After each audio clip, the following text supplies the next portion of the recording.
ওই এলাকায় একজন মহিলা আছে, তার 7টা সন্তান আছে, সবাই পাক্কা ইমানদার।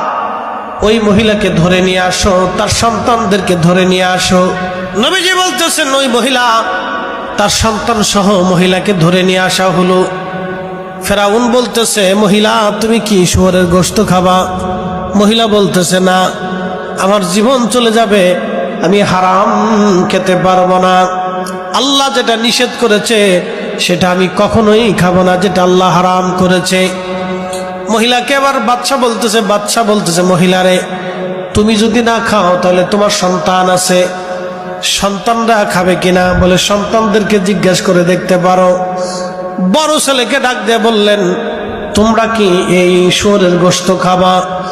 বড় ছেলেটা ডাক দিয়ে বলল, বাদশা যেটা আল্লাহ হারাম করেছেন এটা কখনোই তোমার কথায় আমরা খাবো না।